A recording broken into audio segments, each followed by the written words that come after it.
Metallica. That's awesome. Because we love bitches. Metallica. Coming soon to this theater. Hey, Abby, could you bring me the Poem for the Dead hardcover that's in my book bag? Hey, you just bring me the whole book bag.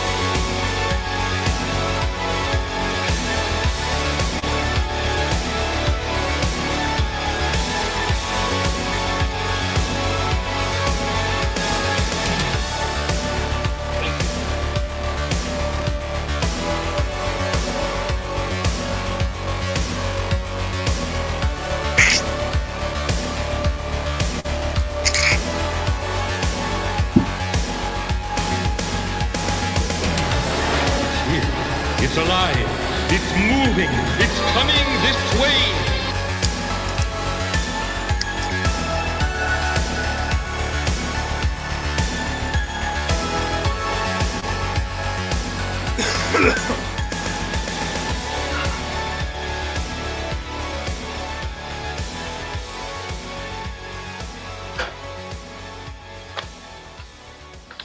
What is up, everybody? Thank you so much for joining us for another episode of the Horror Movie Club, or what do we do? Talk about horror movies, bitches.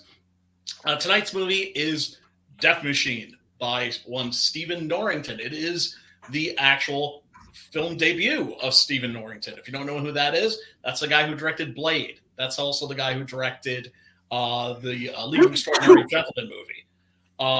And then I think one movie after that, and then he's pretty much vanished. He has evidently quit from the movie making industry,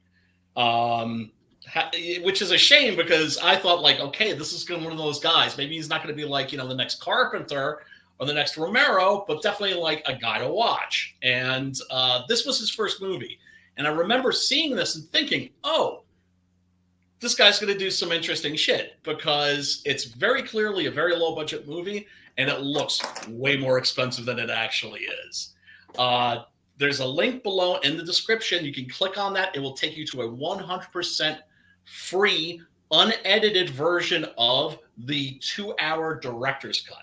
This was released originally on VHS and on cable at about 90 minutes, I think. And that was cool.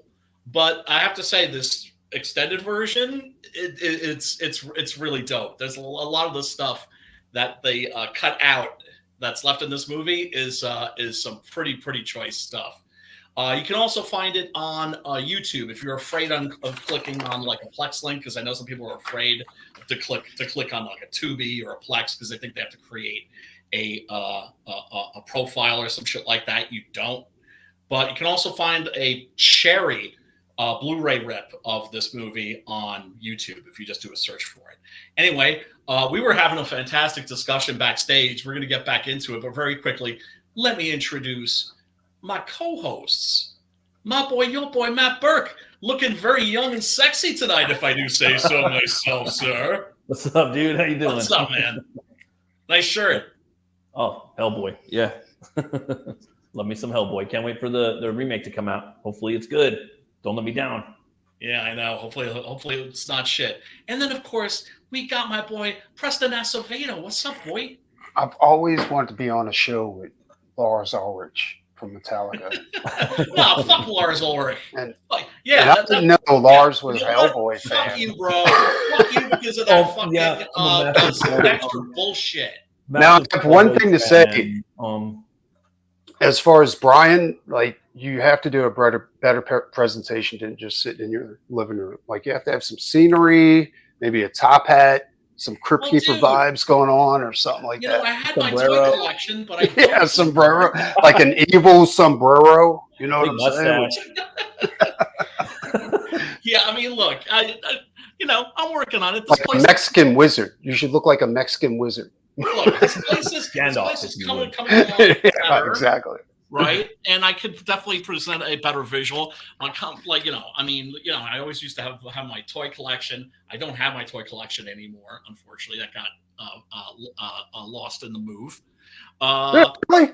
I thought it was locked up in its store. No, I mean it's in a place where I'm never going to be able to get. I'm never going to be able to get to it. Oh, but this space right here on my couch. This is the insert cat here. space. That's still empty. So as a big sad, once I get my, I just ordered a new computer. Once I get a new desk and a cat, then everything is going to be copacetic. Then I'm going to be like back to like the old me. And then and I'm being very rude to our guest, Hart D. Fisher. What's going on, man? Dude, things are pretty What's good. going on? I've been finishing a lot of the old publishing projects, and I've been airing like so much new content for the American Horrors channel, and our worldwide reach is really bouncing up. You know, we lost a lot of viewers when we did the reboot last year, and now it's all coming back. Nice. And it's really exciting, and we've got a lot of new stuff happening. We've got some shows in development. We'll see what happens with the individual producers, and I finally got my copies of Poems for the Dead, the hardcover. Nice. This is my first collection of poetry with artwork in there from Jill Thompson of Death and David Mack, Kabuki, tattoo artist Bob Vessels from Los Angeles. So many great people contributed to this, and it's my first hardcover.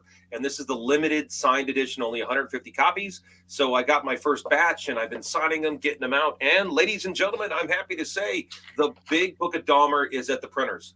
So I finally got that damn thing finished for the Indiegogo crowdfunder. It's at the printers, and we're going through the process of like seeing the proofs and making sure it's all printed correctly.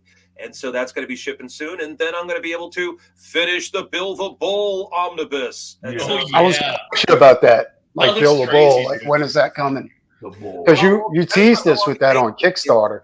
The Dahmer book was 138 pages, and I was involved in recorrecting all the artwork that's 30 years old for every page. And that's a lot. So with we're talking about 354 pages, same kind of thing. So I'm taking a couple weeks off from all the graphic design work to just work on American Horrors and the returning American Horrors Film Festival here in Lake Geneva, Wisconsin.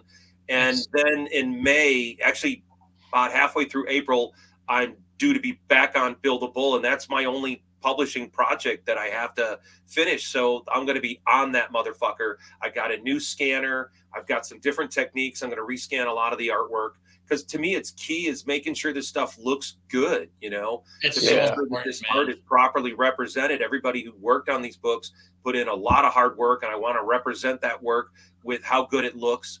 And the Dahmer book looks fantastic. The Big Book of Dahmer, you could pre-order on Indiegogo.com.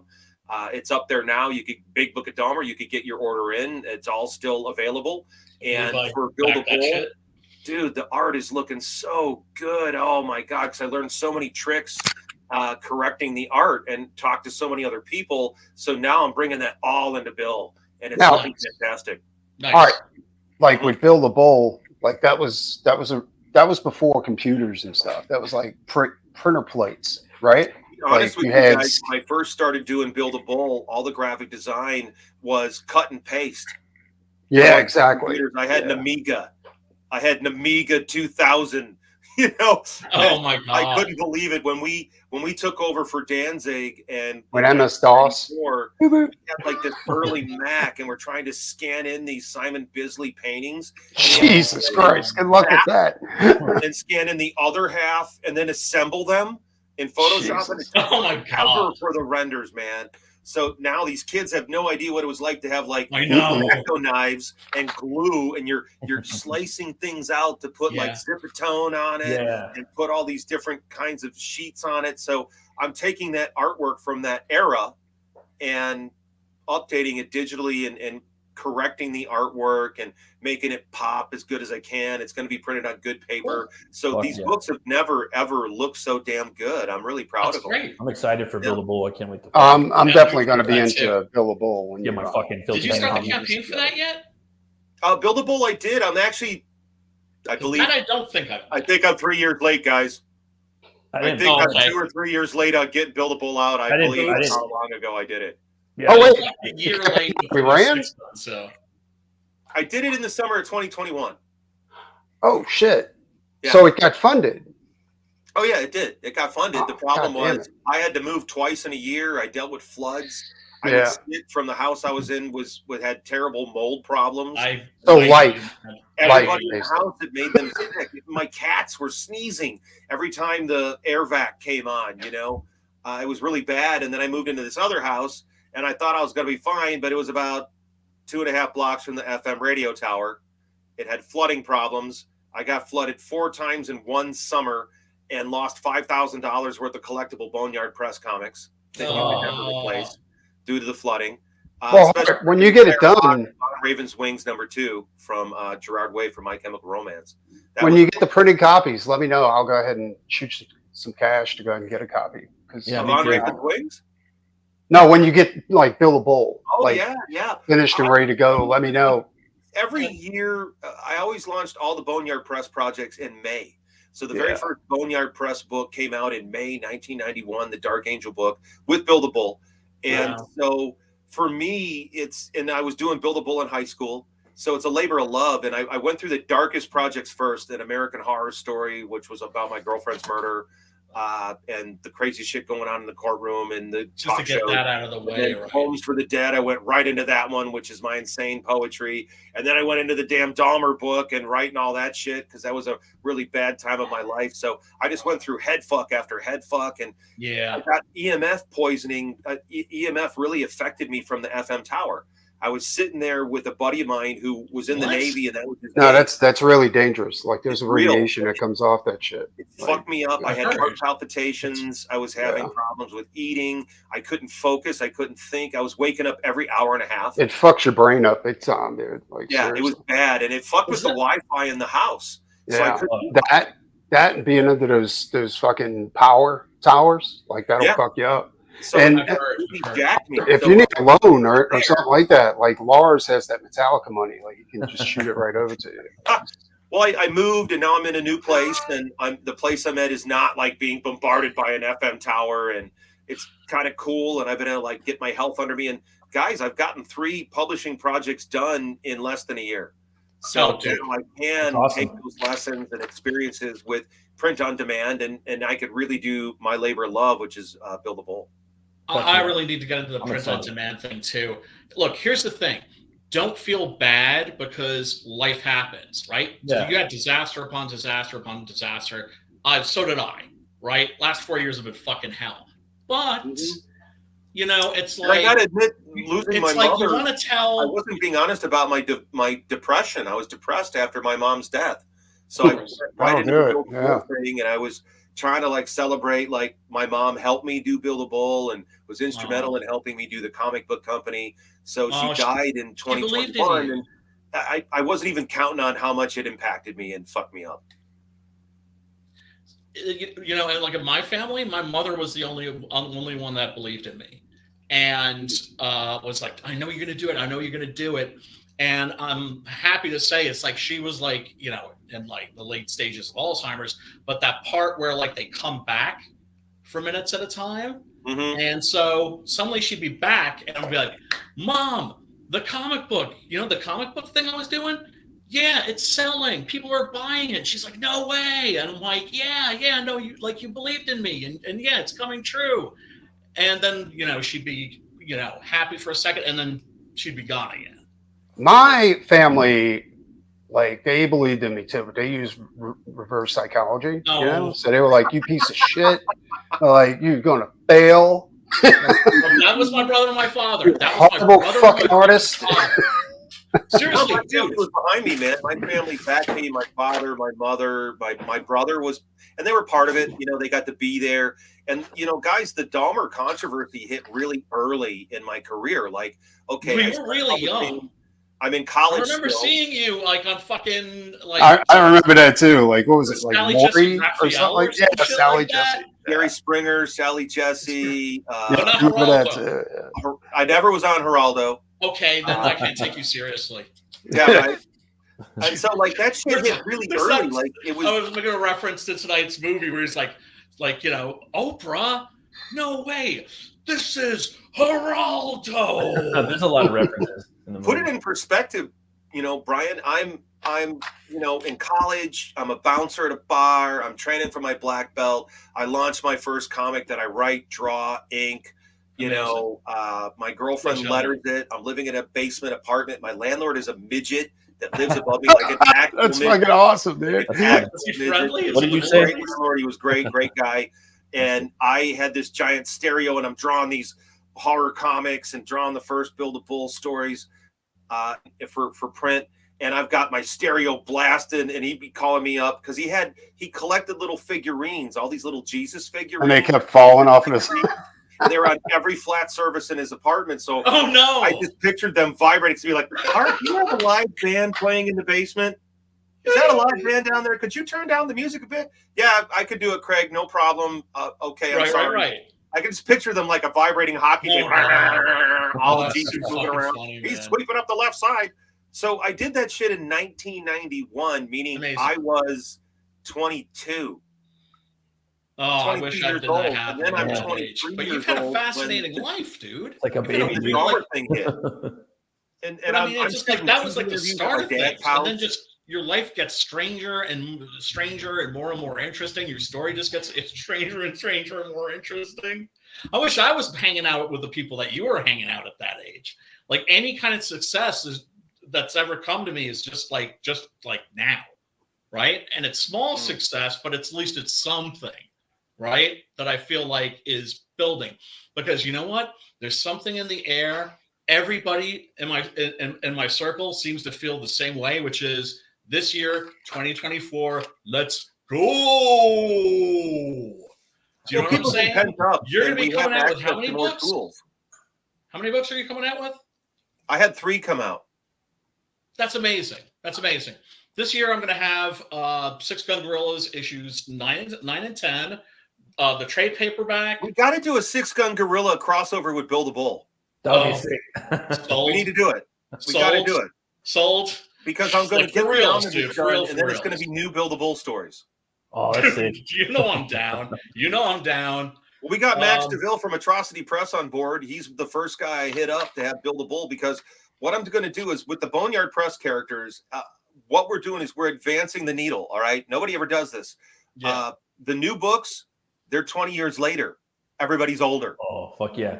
Everybody's fucking older. Okay. Babylon Crush has been 20 years. Great. Way more interesting. It's been 20 years. And during the time, I will say this, that Build a Bull becomes a private contractor for the U.S. military in Iraq. Oh, okay. And Max That's Devill awesome. From Atrocity. Yeah. Max is an old friend of mine. We've been friends for a long time. And he's grew up reading Build a Bull, and he's going to write about Build a Bull in Iraq. And Max is an Iraq war vet. Oh, okay. Nice. So he's going to write the real shit. So he'll actually be able to make that shit authentic. And I told him I'm going to back him up. I want when you take something like that and you make it authentic. I'm sorry? I want the characters to talk the way the soldiers talked in Iraq for real. Right. No censorship, no bullshit. I want the real thing. Yes. You know, like what was that comic book? Larry Hama wrote the NAM for Marvel. NAM? Yeah. That's the thing I love. It's like no matter like your project, no matter how weird or crazy it is, play it straight, take it seriously, and it will be 100 times more fun than if you were just like, wink, wink, wink, nudge, nudge, nudge. Well, you want to write to the book that you want to read. Yes. My philosophy at Boneyard is I'm creating the comic book that I would like to read. And people are like, well, why would you make this? I wanted to read it. Or I needed to work something out of my system. As an artist, sometimes I got to work something out of me and like get it out of me. Yes. You know? That's what Devils is all about. This is like, we're talking about this backstage. I might as well make the official announcement. I made it on the Twatter. Preston, this very, very, very sexy man right here, and yours truly will be doing a Terry Tsarugi, the Street Fighter comic. Now, if you've never seen the Street Fighter movies, what are you doing with your life? Seriously, you've never seen the fucking Street Fighter movies? Get with it. You can find these on the character's called Terry Tsarugi. Terry Tsarugi. Gosh. These movies are fucking awesome. If you've never seen them, they're fucking amazing. And I was watching these the other day, and I was thinking, like, holy shit. Preston and I, we were talking. I know he's been wanting to do a martial arts comic. He's been wanting to do like a kung fu comic. When I was a kid. Now. like every Saturday, or was it Sunday? Like after the cartoons were over, you know, it was Kung Fu Theater. I was saying, dude, and like Hart, do you remember Kung Fu Theater at all? Totally. Like it was, Totally. I remember it was like two back to back, like full. Shaw Brothers. Well, Yeah, it was all Shaw Brothers and stuff like that, that, dude. It was the great. actor that plays the Street Fighter. Okay, I'll just out myself. My late wife Waka was Japanese from Japan. So Nice. Oh yeah, we knew that. Japanese wife that loves this stuff. I was able to take, with her guiding me, a deep dive into Japanese cinema, and I already had a love for it before I met her. Takeshi Miike is one of my favorite directors, and so is the director of Battle Royale. I've been hitting this pen, so I can't really. No, I'm right there with you, brother. I'm right there with you. So anybody, if I need to be like. He directed Battle Royale, but in the 60s and 70s, he did this great Yakuza film series called Battles for Humanity or Battles of Humanity. Yes. And I think I remember that. Yeah, those are awesome. Huge for me. Awesome. All the Japanese cinema. Japanese cinema from like the 50s, the 60s, and the 70s slaps. We've been playing on American Horrors a bunch of really cool yokai movies. It's called Yokai Monsters, right? And we've been playing like 100 Monsters and Ghost Attack. And I want to do that movie on this stream so bad. We've been doing that on American Horrors. I don't really want to name it because it kind of, then people go look for it and they could find it on YouTube. But I'm saying on Sunday nights, I've been playing this really cool 80s werewolf show on the network, and I went in and I corrected the color as best I could, but it's got this great vibe. Oh, wait a minute, I know which one. Is that the one where this old man was like Chuck Connors the is main the villain. Chuck Connors. Yeah, and they like those werewolves, like they had a hump on their back because that's where the oxygen tank was because the gases. I remember that. Dude, I love that show. That show is on Sunday nights after Terror. The problem with this is why Werewolf sucked. It's because they turned it into the Incredible Hulk. It was the Incredible Hulk. Honestly, I watched every episode. Brian, sitting there with it on the network and watching every episode in sequence every Sunday night in the context it was meant to be seen. It's grown. Like it does totally Bruce Banner on the road. It's totally ripping off the original Hulk. But it grows into its own thing outside of that. It really does. And it develops its own cast of characters. It takes the skeleton and goes into a different direction. And actually the shows are getting better and better every episode. I wish that they'd done a second seson. It was good, dude. I liked it. Look, I was disappointed it didn't get a second season. I was disappointed that Kolchak the Night Stalker didn't get I know. Darren McGavin. Even though the monsters, some of the special effects weren't up to par, right? Which is what I think killed that show. I would have loved to have seen a second season. Would have loved to have seen the second season of Werewolf. There's a bunch of shows, Saber reminded me of, it was like a beta version of X-Files. You know what I'm saying? What I would say about Werewolf and why it didn't get renewed is there used to be a great series that talked about why these popular shows did not get renewed, all right? And so in the business, everybody goes, oh, why is Hollywood so bankrupt? Why don't they have new ideas? Blah, blah, blah, blah. And I was parroting that speech to some professionals in a meeting trying to get a movie made. I can't remember, it was DreamWorks or Dimension. But the person goes, no, Hart, they're not doing it because they're bankrupt of ideas. They're cheap. All the licensing is in place. All the trademarks are in place. The reason you keep getting a reboot of Nightmare on Elm Street is because they own it already. They don't have to do a name check or a trademark or anything. They can regurgitate Chucky. Chucky. 10 years ago. You would do the exact same thing if it was your money. 5 years ago. It was 5 or 6 years ago. I was involved in of why I'm reprinting the Boneyard material is threefold. One, I want it back in print. I want it back in print. I want fans now, instead of having to cough up $1 gazillion on eBay, I want them to have a cheaper access to good work that my people did too. I want to get it ready to present to film companies and video game companies. 3, it's already paid for. It's already paid for. 8 years ago, I was involved in something called Invasion Oz, right? And it was zombies invading the Wizard of Oz. Yeah. Oh wow. And so they were shopping it around, and one of the guys involved in the project. One of the guys involved in the project was the producer and creator of Heart to Heart. You know, the old TV show Heart to Heart. Oh yeah, I watched it. Yes. Gorgeous.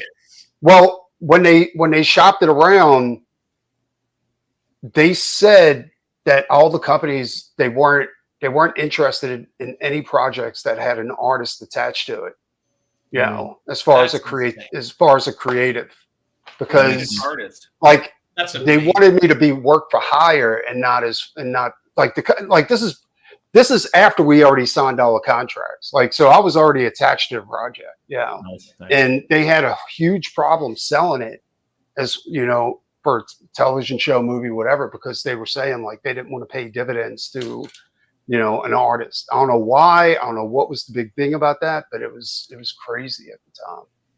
You know, That's Simon Bisley. Yeah, that looks like Bisley. Really looks like it, doesn't it? That totally looks like Bisley, or the artist of martial law. Early Bisley.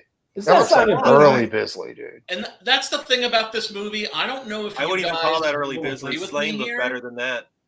I don't know if you guys will agree with Slain me did here, look better than that. but Death Machine feels like a 2-hour issue 2000 of AD. 2000 AD. Yeah, totally. I was thinking the same thing. Right? Like the It does, entire movie just yeah. feels like it's a 2000 Like AD. ABC Warriors. Like that's the guy who should have done the fucking Judge. This is the guy who should have done the Judge Dredd movie. Yeah.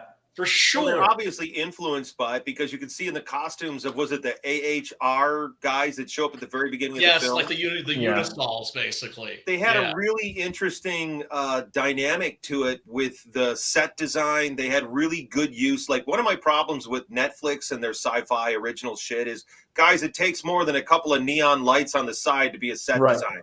Yeah, no, I'm tired of seeing bare fucking colored fluorescent bulbs Blade Runner everywhere. Jagoffs. It's fucking cheap. Look at this Death Machine. Their set design is fantastic. I mean, even you could tell that when they're running down the halls, and we know the Hollywood trope, especially if you're a filmmaker, the notion of like, just like the hallway a little different. It's the same set. We're going to run you up and down, back and forth, over and over, this way, that way. We're just going to change the lights a little bit, the camera angle a little bit. But you're running up and down like the same set, and they made really good use of that kind of thing. Looks like Drew Struzan actually did a movie poster for Death Machine too. Like, sweet. Well, maybe that's him, because I mean, no, that's not Drew Struzan. What you got up there? Do you think this is Bisley? Because I've searched the photograph, I don't think it's Bisley at all. Find his, no, I can't it find. Looks his very Bisley. There's something off about it though. It's not. There's a lot of people that painted like Bisley, like they want to be. That could even be like a rip of the artist that did the original Guns N' Roses album. Oh, that's true. Yeah. You know, the monster. Right. And you understand it too. You understand about, right? Oh yeah. The Appetite for Destruction album. Yeah, the Appetite for Destruction album, the original cover that they banned. That was a stoner artist that did that. This monster. Yeah. I remember that guy, dude. It's all airbrush tape and masking and all kinds of shit like that. It's very complicated.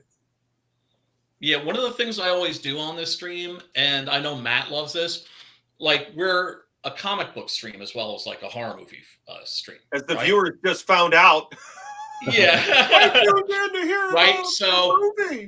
So, you know, I'm not an artist, I'm a writer, but, you know, my homeboy is Matt, my homeboy Sim, my homeboy Preston. They're artists, and I'm very jealous of the things that they can do. And I just love to I know that they're going to appreciate seeing all the different posters, because that's one of the things I love too, is alternate posters for movies. Some of them are old, some of them are new. This, for instance, this must have been probably like it's in English. I'm thinking like the only place I could see them using this as a poster is France. It says it's the UK quad poster. I could see this in the UK because it looks like the 2000 AD line of comics. Exactly. I'm looking at it on Cinematerial, and it says it's the UK. This could have easily been like, what's his name? Cam Kennedy? Could have easily been him painting this. It says it's forbidden to reproduce or some shit like that. It's like crazy. I think that, because I've never read like a Cinema Fantastique article on the making of this movie. It's very obscure. It's widely overlooked and wrongly so. And that's why normally when I pick a movie for this stream, I try to make it something that people have been sleeping on. Yeah. Well, guys, I got to admit, I want to thank you, Brian, for the Dawn of the Dead extended mall hours thing. I wanted to watch that and be a part of that show, but goddamn, dude, I watched it with my lady, and we made some popcorn, and dude, it was so good. It was really, really good. I've never heard it with that Goblin score. Here's the thing about that cut of Dawn of the Dead. It's not the version of Dawn of the Dead that is for new people, right? Like if you're going to show somebody Dawn of the Dead for the first time, what do you show them? You show them the director's cut, which is the theatrical cut. Right. No, right? Honestly, Brian, I showed that was my girl's first time seeing Dawn of the Dead, and it worked good. It was fine. It was perfect for her. It was her entry into it. That's amazing. Dude, I mean, the idea of, to me, that's like sitting down and watching The Good, the Bad, and the Ugly with somebody that's never seen it before. Right? It's like one of that's on like the same level. I've never seen it in that kind of widescreen. I grew up with it on VHS. Of course. And so that was my first time seeing. I've got a pretty decent TV. I've got one of those curved screened 65-inch Samsungs, and I like that a lot, and I like it very much. And so this is my time. For me, was like so many good memories and stuff of this film and my friends enjoying it, and also seeing like it was a masterclass on why George Romero is such a damn good director. He had such a great eye for where to put the camera. One of the great American filmmakers. He really is. His directing on that is so top notch. It's not just the effects or look, they're ripping out guts, but it's his camera placement, where he decides to put his eye. Is so good and so assured. He's also an actor's director. Very like Romero and Cronenberg. They never get the kudos that they deserve for being Cronenberg directors. Cronenberg gets it. He's made enough weird sexual films with Spader and stuff. So yeah, I guess.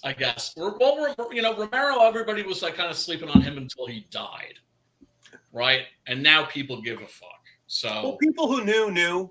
Mainstream media didn't really know, but he kept making films. He kept doing films, and like this Death Machine, I recognized a lot of the actors from it. Like I recognized them from some of the movies we play on American Horrors. And when I was watching it with Abby, I'm just going, man, I could totally see this on American Horrors. Yeah, like Richard Brake. Oh, dude. I don't even know who seeing him so young, man. I don't know who has the rights to the film. All the actors in your had cool names or like movie director names, like Scott Ridley. Oh yeah, Sam Raimi. That's one of the things. Ridley. Now, normally, I really hate it when films do that. I really do, or comics or whatever, right? I hate it when they do that because it takes me out of the story. I'm suddenly disinvested from that world. Do you know what I'm saying? I feel that way when somebody takes a film score and uses it in a modern film, because I have all these emotional cues from knowing the film score from the previous film. It's one of the things that drives me nuts about Tarantino. I like Tarantino, but he drives me nuts with it. Can't stand him. But then he'll do Django, and I love what he does with the music. Yeah, I mean, like I said, I'm not saying that Tarantino's a no talent. I will just say that he is a collage artist. That's how I think of him. Anyway, like I'm not a fan. Let me put it that way. But I wouldn't say he's a no talent either. This is a pretty cool poster. This is fan art. I didn't like the amount of fan art I found on DeviantArt for this movie. That would have been sick, dude. I think this would go in good that monster is really terrifying. You got that notion. It's a very scary thing, and it definitely has all the elements of RoboCop. It has the elements of Alien. It has the elements of Hardware, of Die Hard. Somebody was definitely into heavy metal at the time. Well, I kept thinking that Brad Dourif was very, very grunge. I thought he was more grunge than metal. Well, I mean, he's just a freak. He's just like a fucking maniac. Yeah, no, I knew that like Matt was going to get kicked out of seeing Richard Brake in this. A very Not young a wrinkle on his face. You should see. What is he normally in? Like, why do I know him from modern stuff? What's he's something in a bunch of Rob Zombie movies. So he's in like a lot of Rob Zombie movies. He's in 31. Yeah. That's what I was about to say. The movie's fucking slays. He's kind of like the guy who creates a Herman Munster and like the Rob Zombie shit version of the Monsters. I haven't seen that yet. I'll check it out. Yeah, that's terrible. That's the worst fucking thing I've ever seen. seen. Okay, guys, the Munsters here. You got to take a step back. Here's the problem with the Munsters. Number one, it needs commercial breaks. Number two, it needs a laugh track.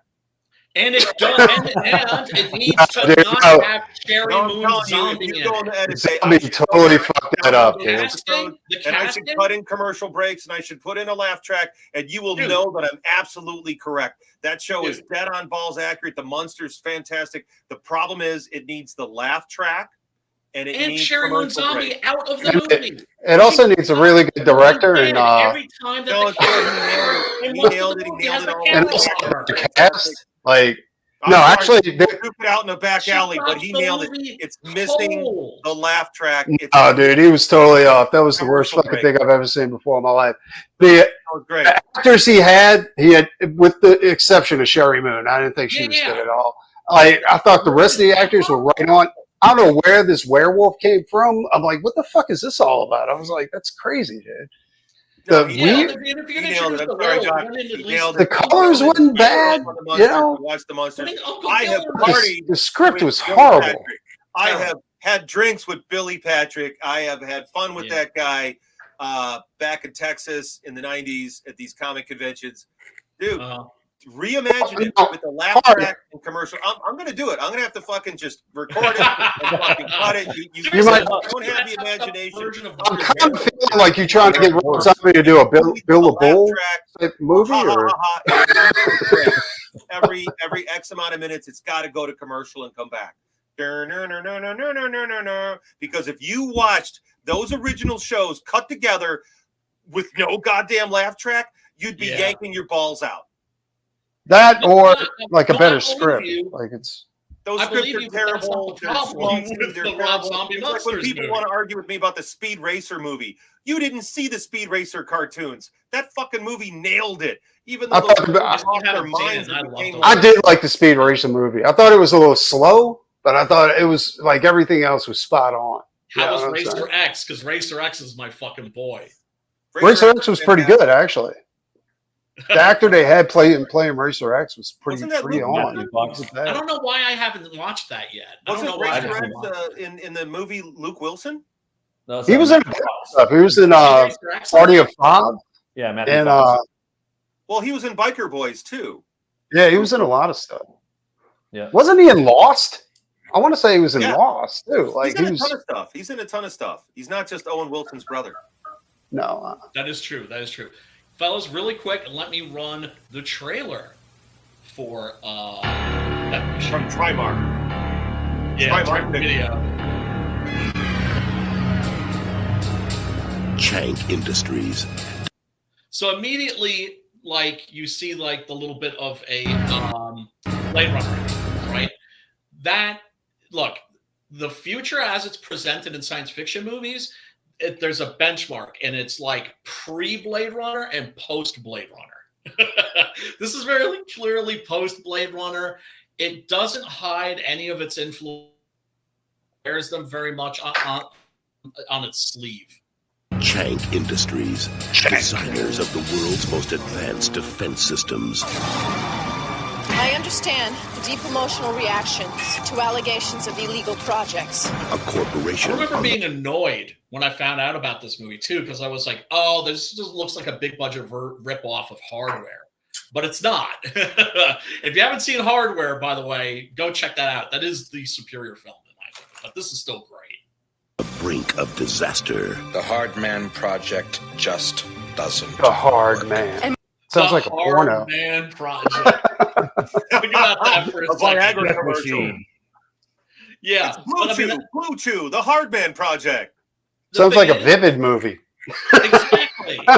Exactly. And that's not by accident, because this movie is loaded with fucking satire. work.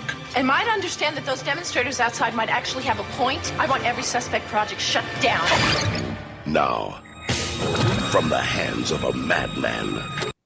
And then we have the great Brad Dourif as what's his character's name in this? It's here, I'll look it up. It's Jack Dante. Right?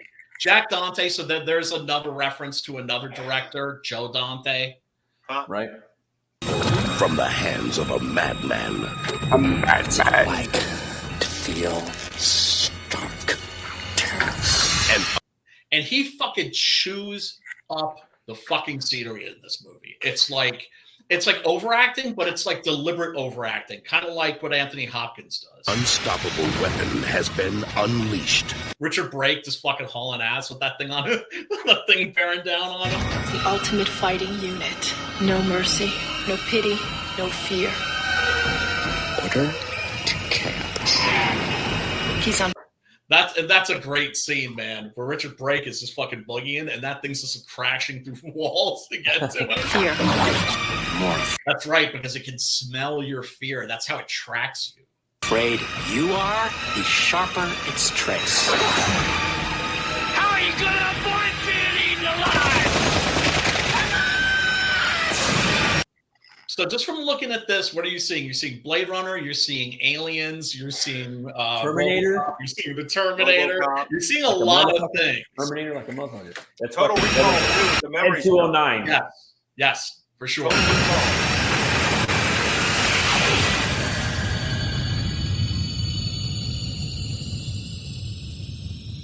This movie pairs good with Split Second.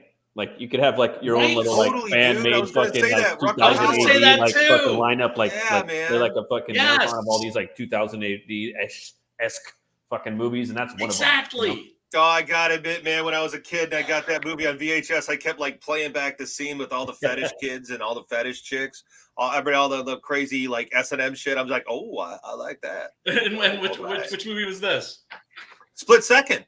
That movie's awesome, dude. Yeah, there's so two many dirties in that movie. Like this S&M dungeon bar, and it's all like fetish people. And I think comic books ruined me for life.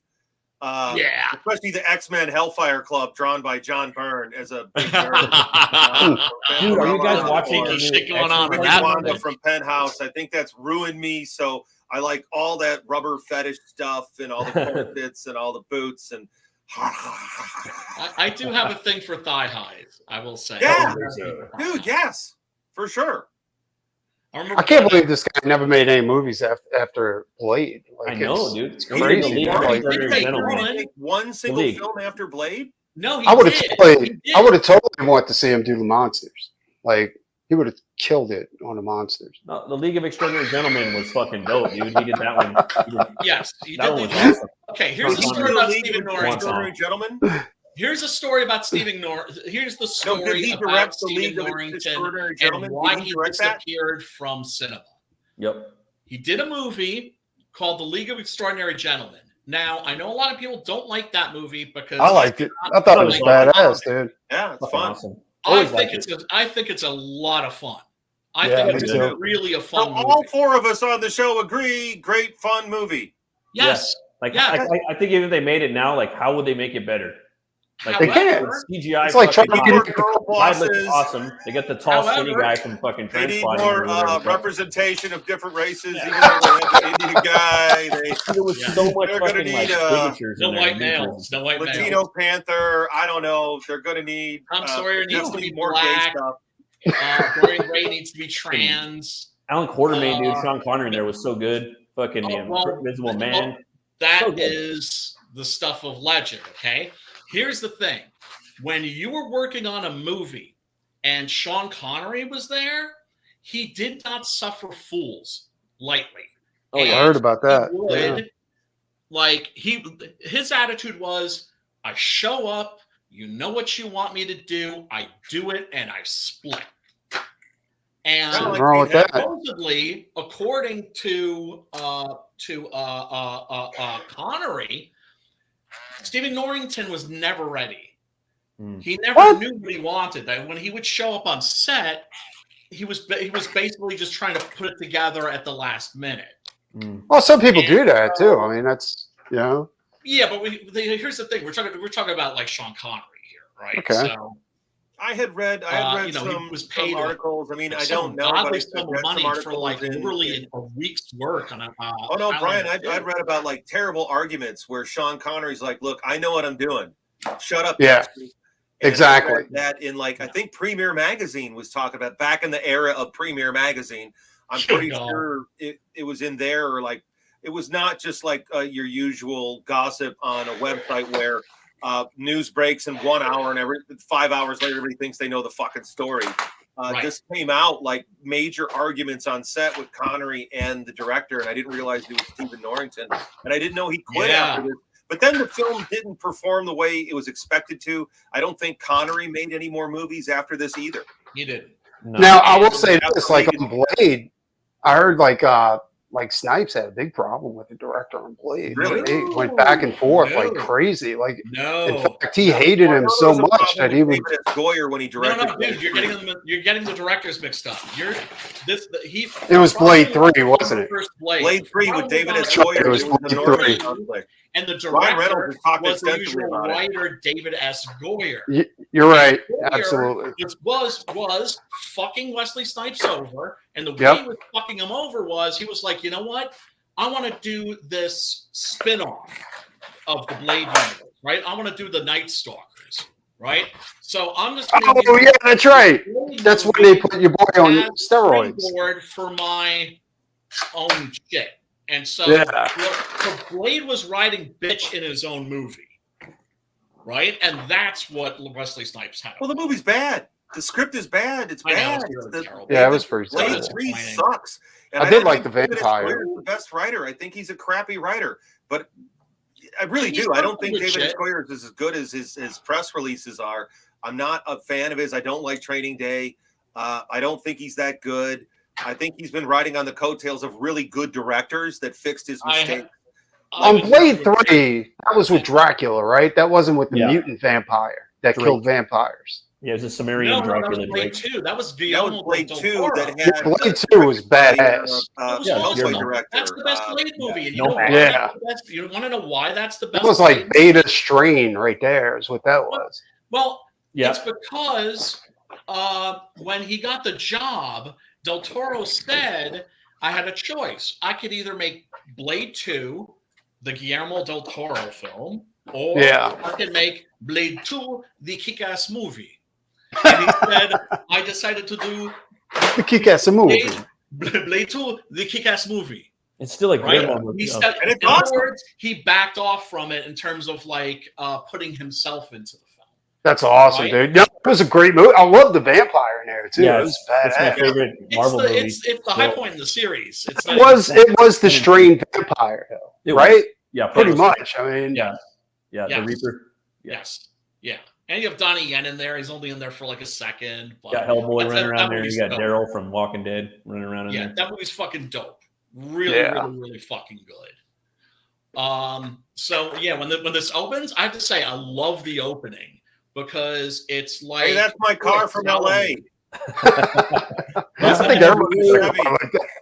Only mine was an 83. Same color and everything. No shit. Mm-hmm. Damn. It was my Aunt Ruth's car. I drove it for 20 years almost. This is a total non sequitur, but Matt's father wrecked 3 Mustangs, I think, in a decade. Yeah. Why do I still find that so funny? See, that's why you couldn't get a good drum set, Lars. Right? Yeah, and you have to use a broomstick for a cymbal stand. He had a good custom Ludwig, actually. My dad is a drummer. Oh, no shit. Yeah. Mm-hmm. That's pretty goddamn funny. So it's like there's this massacre, right? There's this massacre that's happened. It kind of reminds me of the opening of Near Dark.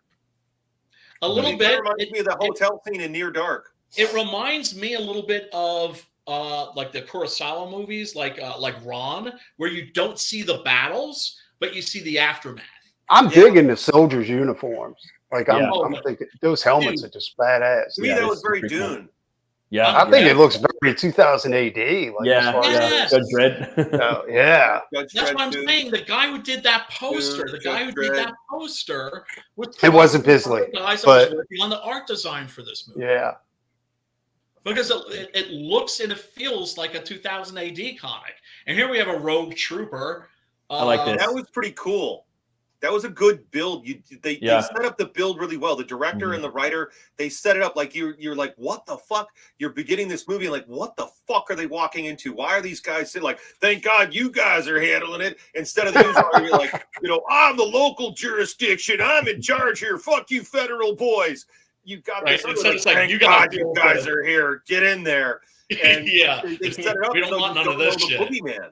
And that reveal of that pounding on the wall that you hear as they're going is so good. It's such a great trail. It's like he's just stuck in a loop. Such a good job with that. Yeah. And I like that they say that's the deadliest machine ever. Yeah. He's just like, doosh, doosh. And they're all scared of it, and it just lost its mind, and the girl's terrified in the corner, and her acting and her being terrified in the corner sells it.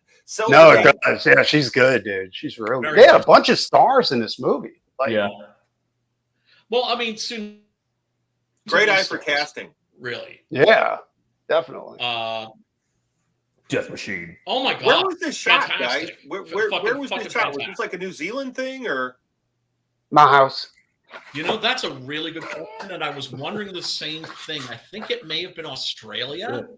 And this when I see that sheriff, I'm expecting like Smokey and the Bandit to come out of somewhere. You know what I'm saying? Like, goddamn, Cletus, get back in the goddamn car! But there are other countries that can stand in for like other countries. Sure. I mean, fucking what's his face? Fucking Stanley Kubrick did that with both Full Metal Jacket and Eyes Wide Shut, because he refused to actually leave like England.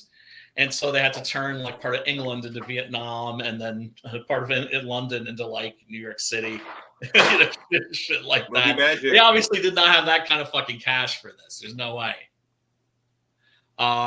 There's surprisingly little information actually about this movie.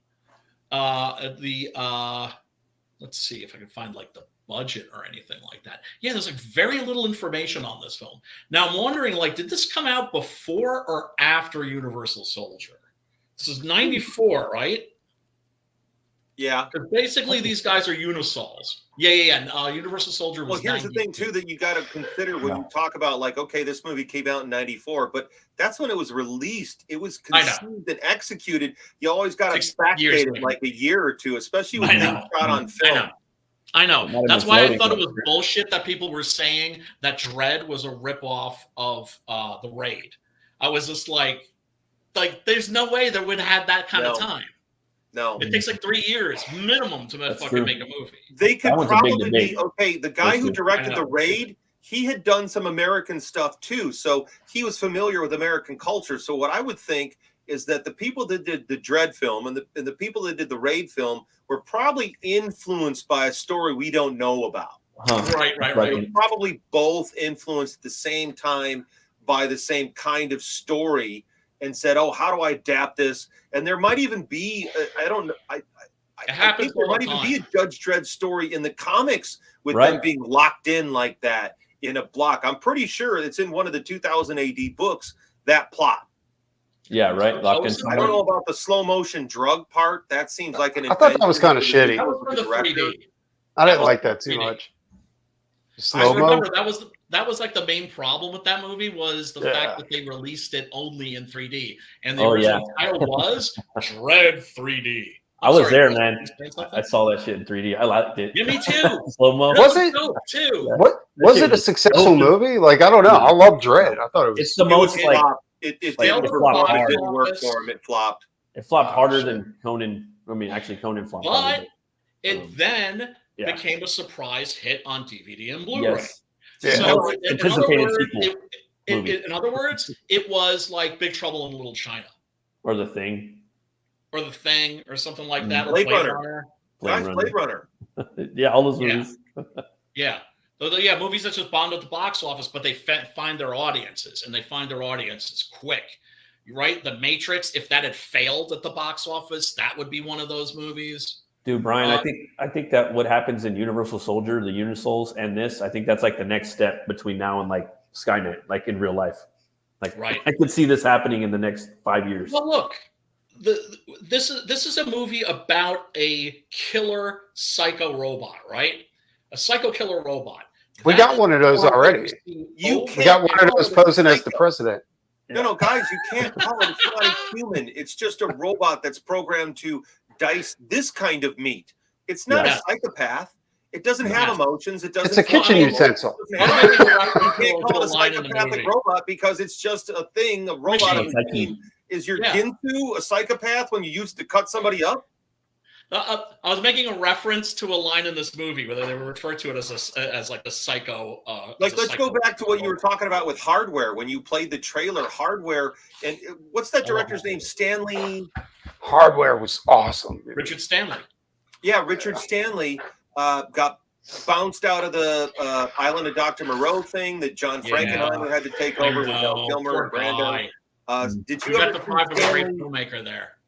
I love Hardware, and I think Hardware is a huge influence on this film. You know, with Iggy Pop in it, and they had Lemmy from Motorhead as the taxi driver. They made a fucking best of the world. My boy Carl McCoy from fucking Fields of the Nephilim is up in that. Do you know? It's got Ministry in it. It's got Guar. Seriously, I did a review of this movie. Taxi was amazing. I did a review of Hardware, and I'm telling you, at that moment in time, that year, it had everything that was fucking cool. Everything that was fucking cool. And another casting, like whoever casted that movie did a fucking amazing job, dude. Like, because all those guys were like, just, they took off later on. Brian, what do you think about the idea of the reason why she got the job is because she was the only one that didn't offer to blow it. Dude, is that for real? Have you seen Dust Devil? Did you ever see his follow-up film? Dude, I got the fucking 3-disc set from was it Synapse? I think. Yeah, like right over there. Yeah, baby. Brian's like, do I have that? We should do that for a show. We should do Dust Devil for a show. Is it? Is that on any free streaming? It's probably. It's gotta be. It's gotta be on something, man.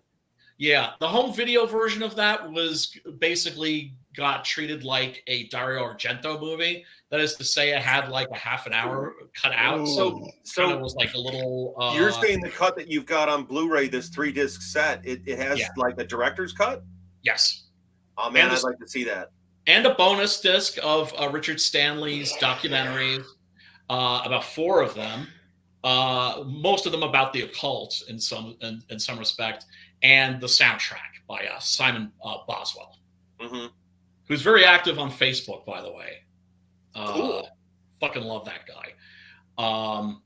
What was I saying? So it's like immediately we went to Hardware, and then we went to this, and we went to Hardware. Oh, that's right, because I was going to look for Dust Devil is what I was going to do. And I got to play the scene. Pops, I don't know if you're in the house or not, but this scene is definitely. And hey, guys, this actor, I recognize this actor from this character. Like, what else is he doing? Like, I've seen him before, too. Big. Yeah. He's been a few things. Young and handsome in this. And then you're used to seeing him, like, bald and fat. Something like that, yeah. Really? Because I've seen him in something else kind of like this, but he had long hair. Is that the fat dude from Blow? That's He's not from him, The Machinist, The Fifth Element, Love Actually, Lost in Space. I remember Romano Santa, that werewolf movie with Julian Sands. He was in that. If you look him up, that werewolf movie with Julian Sands is good. Yes, he's in Dracula 2, Ascension. I've seen that. In Do Not Disturb. He's in a lot of shit. Oh, he was in the Red Dwarf TV series as New Lister. He's a huge Red Dwarf fan. Okay. Yeah. So, it's not that he disappeared. It's just that he physically changed so much that you didn't recognize him. Virtually unrecognizable. Like this character, like I saw him in roles like this era of him, almost kind of like a Bill and Ted's Excellent Adventure in a RoboCop suit. Right. And this is a great introduction. This is a great introduction of the hero shot right here. right? Where it's like you're kind of coming in and can you back it up further? Because what's really good is the whole tracking shot down the truck and watching him walk and his the rats. You know what I mean? The worm's eye. So if you back it up, the whole shot is really good. Yeah, I was thinking it when I watched it the other night. I literally watched this last night, and I'm just going, man, this is a nice hero shot. This is really good. The whole tracking in, because I think this director is also That's exactly what I was thinking too. It's like this is like, yeah. I was like, take note, hero shot. Yeah, here we go. Is it? Yep. Yeah. Okay. Yeah, this is great. Right. And immediately I look at the shirt. Hero intro. I was kind of hoping it would be Henry Rollins. Emotional response. I understand. Actually, you know what? Henry Rollins would have been pretty good in this. Yeah, I know, right? Calling that dude ho-ho. The deep emotional response. It's enough ho-ho. Although clearly this dude's a much better. To allegations of. Yeah. Like I said, that's the thing I love about Henry Rollins. He has absolutely zero talent, and he doesn't let it get in the way. I say that I'm a huge Rollins fan. Huge fan. Me too.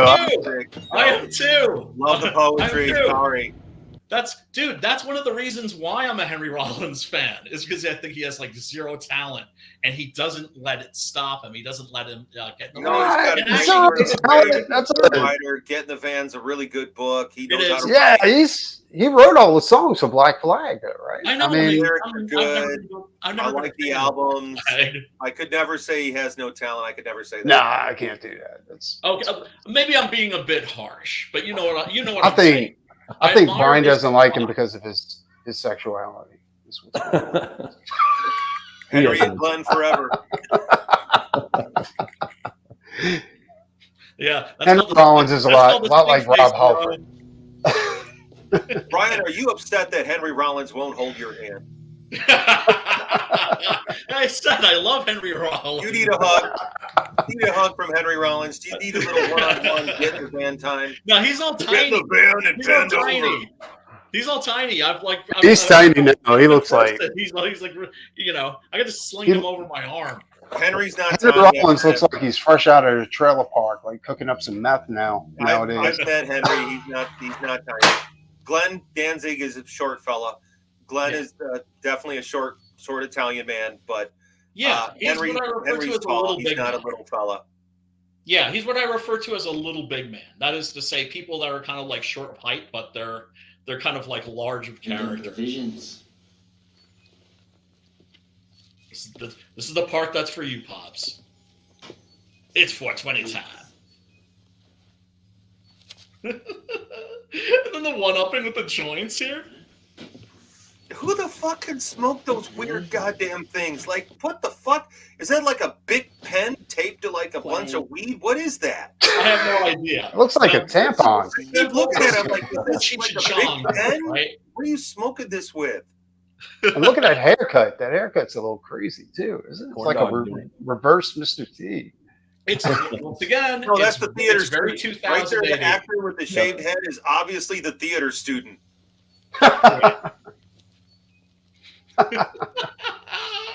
Dude, it's a big pen. It's a big pen taped to this prop. Well, remember when we did Cabin in the Woods? How that would like the flashlight? Of that is awesome. That the combination the coffee / coffee cup was real and it actually worked, and they spent fucking $5,000 making that fucking thing. Did they? Yes. They spent how much money making that? $5,000 to make sure that it was that it actually worked. Somebody was milking the budget on that one. We all know part of why if you had that money, you would do the same because thing. Every parasite and tick and fucking cockroach comes out of the woodwork to attach themselves to the budget. That's why some of the Hollywood movies cost $200-300 million. It's because every tick jumps on the hound. I know. It's the truth. I lived in LA and worked on these things, guys. It's the truth. It's all the drift and the graft and the grind and all the bullshit. Hey, I'm totally believing stories. To implant that on your brain. It's a very cutthroat fucking industry. Oh, like people will fuck you over in a heartbeat. People will steal shit from you in a fucking. Oh, absolutely. I've heard horror stories. Yeah. Oh, guys, my friend who was doing a digital effects company out in LA did a big. He did a big thing for DMX and a big video that was a crossover of Nelly and Timberlake, and their company was due $100,000, and so the production company bankrupted the production company and stiffed them for their $100K. And I heard about that. Yeah. The director, I won't name him, but they wanted to continue to work with him, so they ate the $100,000 loss. No, don't look so shocked, Ryan, because that was a common thing for a long time. Like, for Queen, they never got paid for Queen, and that was like that movie was amazingly popular, you know, and it made tons of money, and they did. It's also I had an editor friend that had a problem with recipe, and he was known for bilking people and getting new people to come in so that recipe could get these new people to not pay them and get these young editors or young effects people. And it was guy who made all these cheap, shitty direct-to-video movies, tried to put his kid and try to, you know, emulate all that success. I won't mention. I'm sorry. Again. I mean, look, it's like one person that has really great stories is in our scene is Crystal McGee. Like she's seen how the sausage is made. Who's Crystal and McGee? It is not fucking pretty. Like she's got great stories where it's like she's like a writer and she's just like, wait, but now it's suddenly my job to go and pick up like this drunk, like drug addicted actor from like the airport. You want me to get in a car and go and drive and fucking like pick up the star of the movie? Like just crazy part shit. Of it is Brian, part of it is the production needs somebody that they have their thumb on who can keep their fucking mouth shut when they pick up dumbass from the airport that's not going to blab everywhere. So they get somebody whose success is attached to the success of the project and the success of the star. That's all about optics. Oh, I'm sorry. I work in Hollywood. Gee. Jesus, man. Yeah, no, I've heard the stories, and I have a screenwriter friend, Neil Marshall Stevens. He's the guy that did the 13 Ghosts remake, right? He's the one that shot me. Like when I found out that he had actually written a 50-page draft of a Bub from Day of the Dead spinoff movie that never got made. I was like, dude, like, what do I have to do to fucking get a look at that? Did they make that movie? It was called Chud 2. I'm going to just over here. What was that? Bud the Chud. Chud 2. Bud the Chud. Bud the Chud. They made a horror comedy when they made the sequel to Chud 2. Yes. Funny zombie. Yes, it was. They did a Chud 2? Yeah, they did. Yeah. And it was meant to be funny. Yeah, that's Bud crazy. The Chud. Yeah, it's Chud 2, Bud the Chud. The Chud movies would be fun to do on the show, too. Chud 1 and 2. Yeah, Chud was horrible. It was horrible in a cult, like, cool fashion, you know? But it also has, what's his Joe name? Bob Briggs has a hard-on against that movie because he feels... You know why he hates that movie? Because he feels it's a bunch of, like, cool New York City actors that are slumming it. Making a B movie rather than like people. Brother's nickname was Chud Boy. Quickly making one. No, literally, my little brother Adam has no hair. He has alopecia, so my brother has no hair, no eyebrows, no nothing. So his eyes are like really staring at you. So my buddies in college called my brother Chud Boy. Oh no! Oh snap! Look out! The Chud's hungry. Run! Oh man, that sounds like it would be a hassle. Well, my nickname was the Delicate Genius, so I don't know who got worse off. On Delicate Genius. That or King Foot in Mouth. The other one was Say the Wrong Thing Guy. Here comes Hart Fisher. Say the Wrong Thing Guy. Yeah, that would be me if I had to pick one. Yeah. Is that why you moved, Brian? No, no. I moved because my life exploded. I've been there. Yeah, so these dudes come in. Great. They're like the revolutionaries. They're trying to strike it at this evil arms dealer, company, right? And that's how you know that this is an independent movie. They're the good guys. And yeah, like this dude's frisking Yutani, I think is his name. Get it? Wayland Yutani. Yeah, Wayland. And he's like he's frisking Jack Dante here, and just like finds gat after gat after gat. Did you count them? Not exactly, but here, let's go. We did. We counted about, it was like 8 or 9 guns. 2 gats, 3 gats, nunchucks, another gat. He's one of the things are too. 6. Another gat. Knife. Shuriken. Shuriken.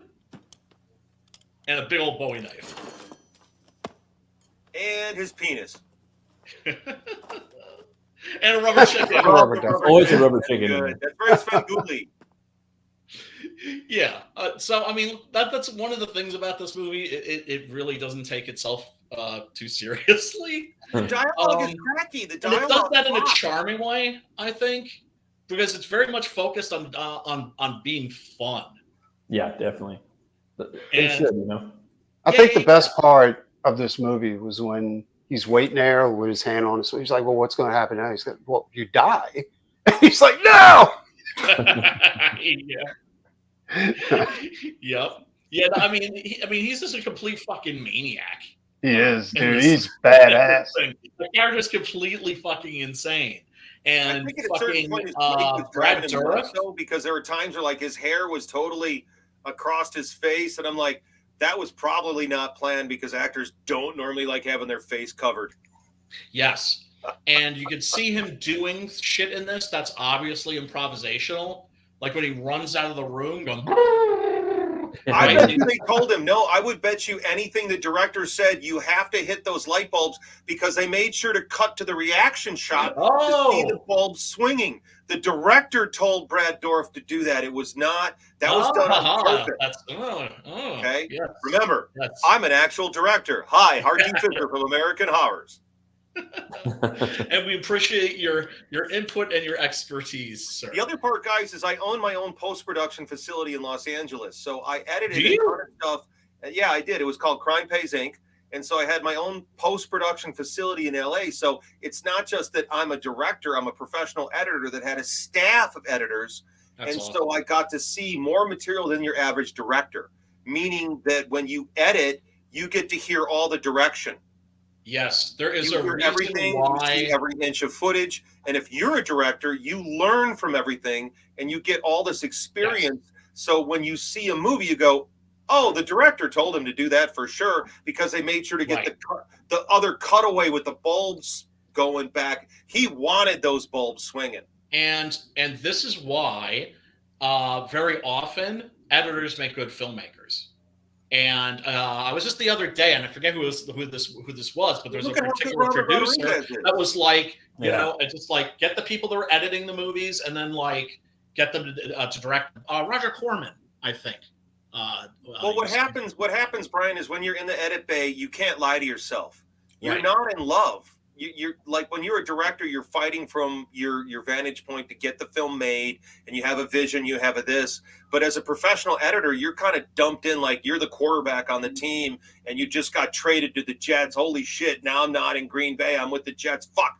And so you're going on the fly, and you're dealing with what's in front of you.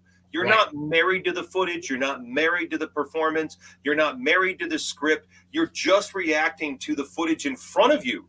And so once you get that level of a professional eye, it does really change you as a director. And as a director, you know the parts you need to make the movie.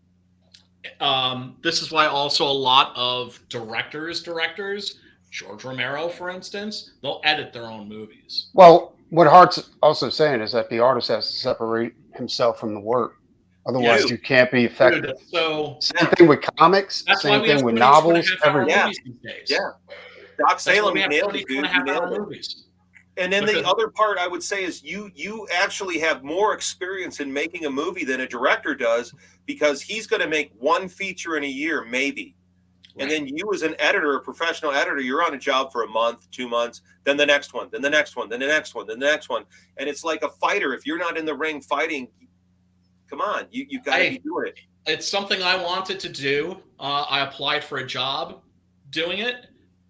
Because I knew I'd be great at it because I was in high school, right? And had been like making and editing my own little movies for a while, but they wanted me to take a drug test, and so yes, my life took another path. You're doing heroin or something? Was all the coke and horrors? No, they're fucking smoking weed. That's smoking. I don't think they would have. Coke and horrors? I don't think they would have fucked with you on weed. You know what I'm saying? Half those dudes smoke pot. You know what I'm saying? Like, I don't know. This was the fucking early 90s, dude. This was like the early 90s. A lot of that had to do with insurance too, Doc Salem. Like a lot of that had to do with insuring things. Did it really? Like drug testing had to do with the insurance.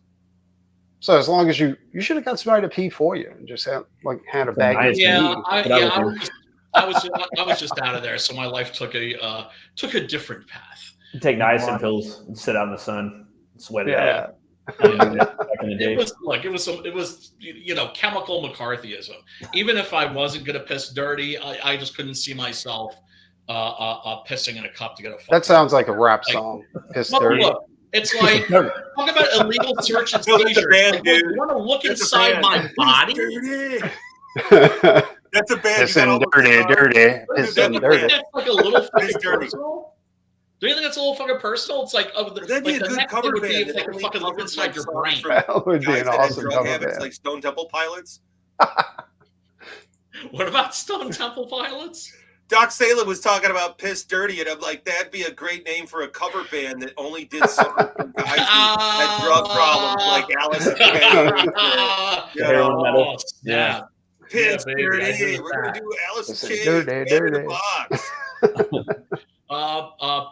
Preston, by the way, is Preston. You gotta start fucking you gotta change your name from Doc Salem to fucking Preston Acevedo. Yeah, I'm gonna do it. I'm gonna do it eventually. We gotta. He's a race hater. Man. We gotta rally, bro. We gotta rally this fucking year. We gotta do the fucking. He's trying really hard to be a Caucasian. The gorilla thing. We tried so hard. I want to be a Caucasian so bad. He does not want people to know of his other heritage. Plus, Preston isn't a very memorable name. I don't think it is. Why not? I don't know. It just doesn't feel memorable. That's because it's your name. That's Maybe it's because I hear it all the time. Yeah. Dude, just put the third at the end. Like, just do your name with third. There you go. Yeah. This is the only thing that matters. Is there another person out there called Preston Acevedo? That's like a Preston Acevedo, something like that. Presenting Preston Acevedo the third. There you go. I like that. With a monocle and a top hat. Yeah. Well, my friend Neil Marshall Stevens, he's got Neil Stevens and Neil Marshall on like either end of it. All right, you fucker. I'm getting the top hat. I'll be right back. You rant, Brian. Rock and roll. Top hat, fucking crack. Rock and roll. Oh, 1 second. I'll be right back. I got to get something. I got something in the mail. You got it, brother. So Matt, Death Machine. What did you think of this movie? Thought it was awesome. I love the use of bigatures and miniatures in this movie. I love the matte painting. You know what I mean? Like the backgrounds are painted the way he superimposed old school the shot. Very James Cameron-esque before he started directing, like how he painted the backgrounds for like RoboCop and OCP. So very RoboCop and Terminator. Again, 2000 AD, Judge Dredd. You're gonna love this movie. I love the design of the monster. I wish that they brought the monster out a little earlier in the movie because it's so fucking cool. They did such a good job with the robot, the killer robot. Looks so cool. I just wanted to draw it. I know that monster's amazing, dude. It just keeps coming and coming, and it doesn't have a face. It's just all teeth and the claws. It just looks so cool. I would love to see a sequel to this. Fuck a remake, just make a sequel. Two Horns Way Up. Yeah, but it's just like that's like one of the reasons a movie like this has aged so well is because they don't make movies like this anymore.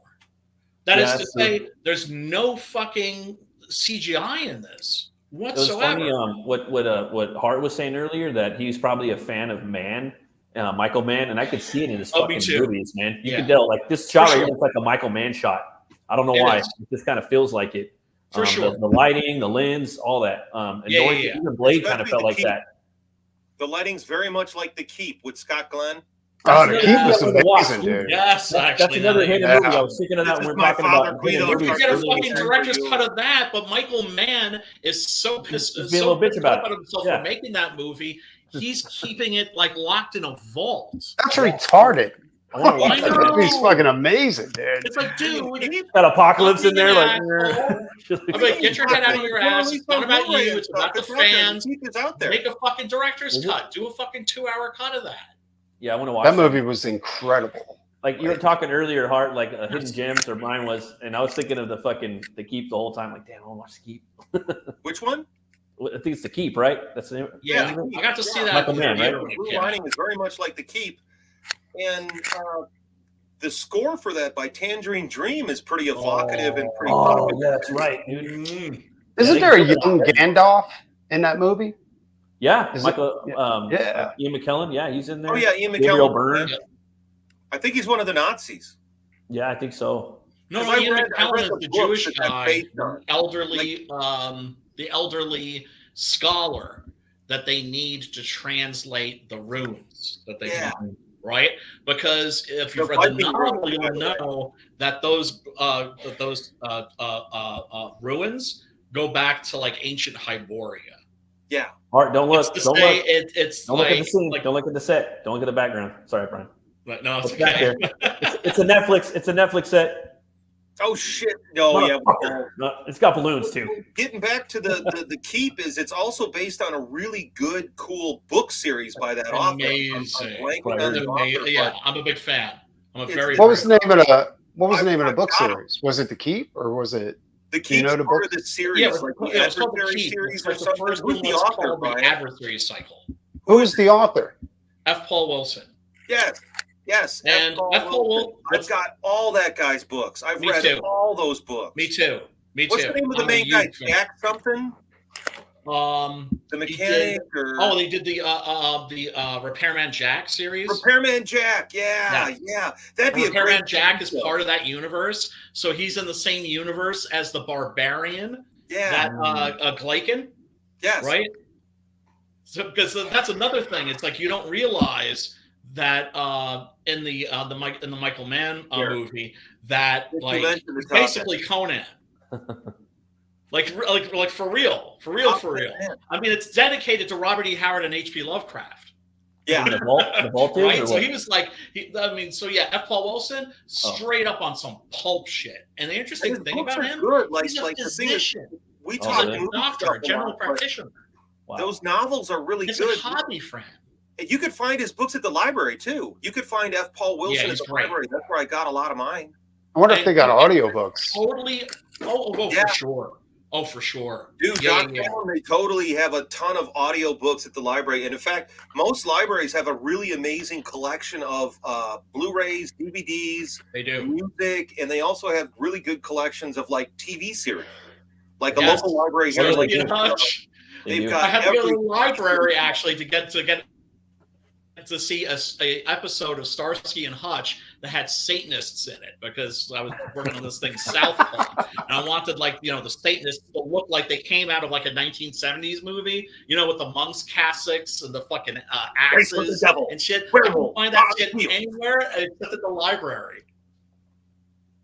God damn, man. Yes, in a library. So yeah, people don't sleep on that. I would say that the library is one of the best resources for your average American before the internet. I mean, before the internet, the library was the only place you could go. I was a poor kid on the south side of Chicago. I didn't have any freaking money. They also, if you got your library card, you can get free movies, streamed to your house. Really? So, yeah. They've gone digital. Yes, they've gone digital. Yeah. Oh, I didn't know that. Really cool. Yeah, it's very, very cool. And it's, I can't imagine old horror would be underfunded. I watched the new Exorcist movie because I found it at the library. I was over there looking for the new Lee Child book, and I saw it. I'm like, holy shit, that's the new Exorcist film. And I wasn't going to go see it at the theater, and I grabbed it and watched that. David Gordon Green, like, how is that? Because after you realize that after Halloween ends, like, people want to like put hands on him. And, like, I would say seriously, the new Exorcist film. Okay, one, they're trying to have a little bit of a throwback in tone, but they're limited by their stupidity now. It's yet again another, oh, look, I'm going to have a little girl with her head spinning around. Oh, you know what? We've already had one Exorcist. We're going to have 4. It's going to be multicultural, multiracial, multisexual. We're going to have the Catholic priest. We're going to have the Baptist white priest. Somebody needs to do something about that guy. We're going to have the goddamn hitty voodoo Santeria chick. Oh God, it was bad. I do not advocate. I do not advocate violence. I do not advocate violence. But David Gordon Green needs to be stopped. It's not about David Gordon Green. I'm going to say it's Morgan Creek, because the original owner of Morgan Creek was one. He watched my movie The Garbage Man about distributing it through Morgan Creek right before he died.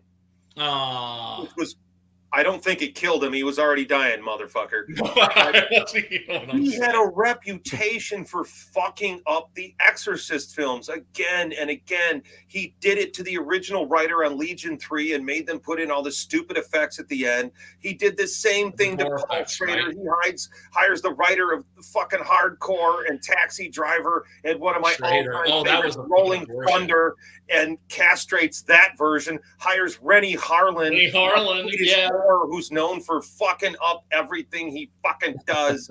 Yeah, that's why there's Morgan Creek is the worst company to fucking produce an exorcism film. They're behind that Abortion with Gina Davis they called a TV series that was utter fucking garbage. Some people say that was really good. It was so terrible. I'm sorry, I'm on a total rant. I'm going to shut up.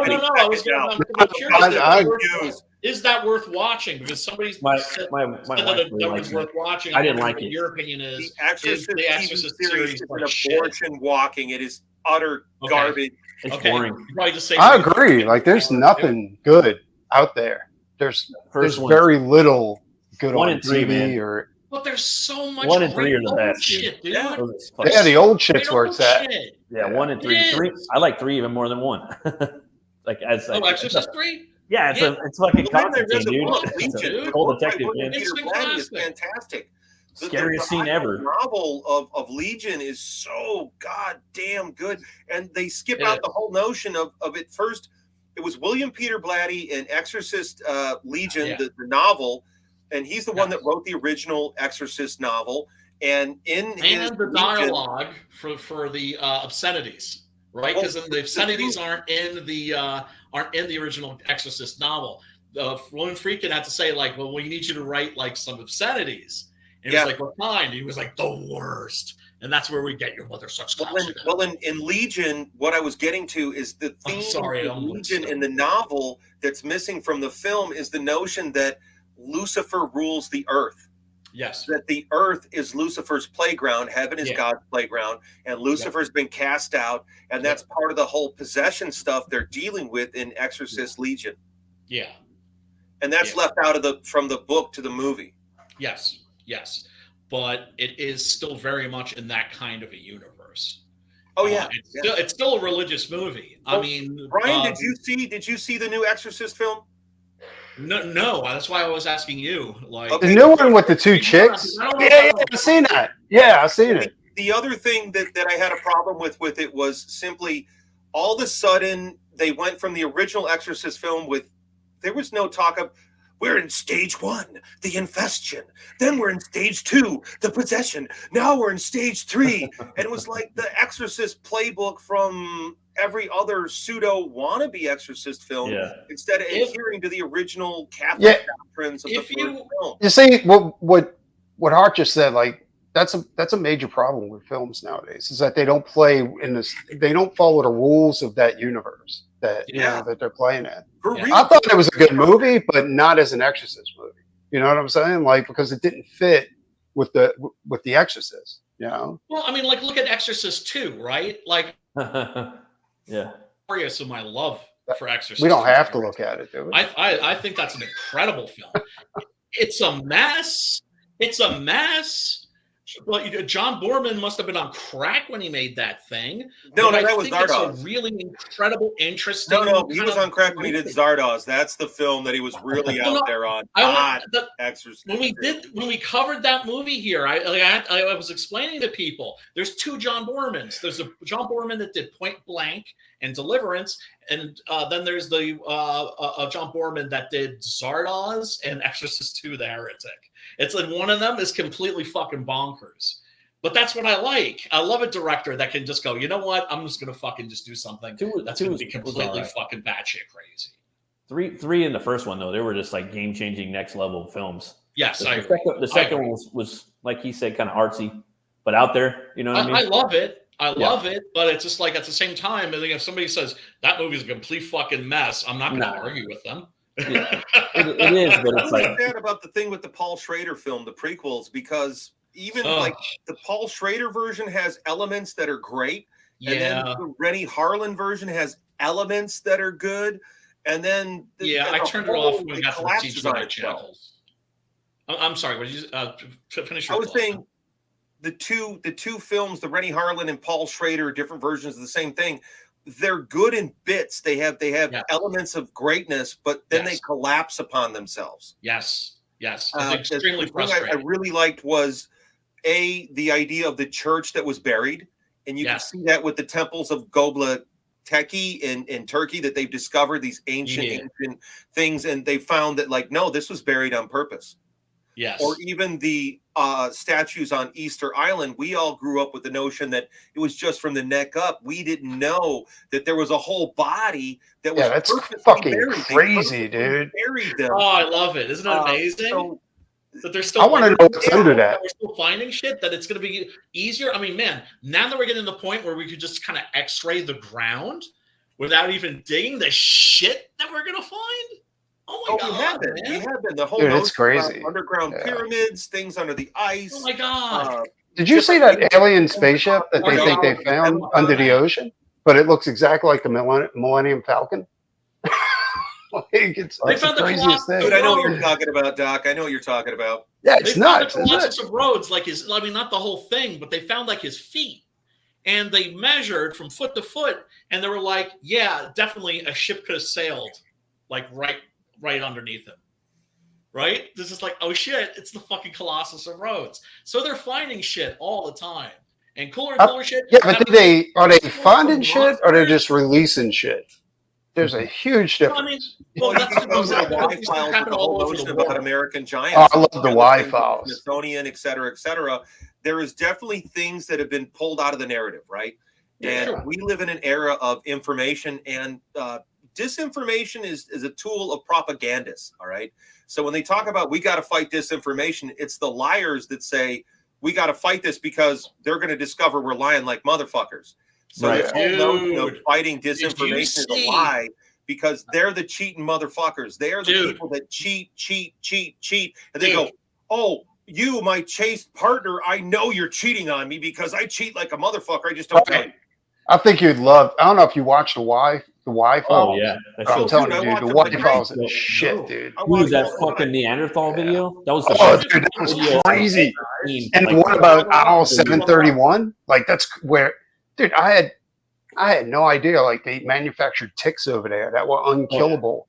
That was spreading. Dude, it was nuts. I'm drawing. There's a fucking horror movie plot right there, son. Dude, they did it. That's what they were doing. You're an artist. Have you ever done automatic writing? Me? No, I never did It's that. fun. It's a fun tool. It's fun to play with your subconscious. As I say with the silly hat. Really Do you cool. go into a trance? Yeah. Do you go into a trance when you're doing that? Oh, totally. You that's part of the idea is you're letting your hand just start homeboy meditates. Doing a thing and you lose your head. The whole the alien hand syndrome, right? Where you just kind of let it do its thing. And then when you're writing, let's say you're writing a story, don't you disappear into the act of writing the story? Yeah. If I'm in the zone, drawing, I'm gone. Or if you're writing a song, No, you're right. I'll tell anybody, painting is a form of meditation, and so is doing an intricate piece of artwork.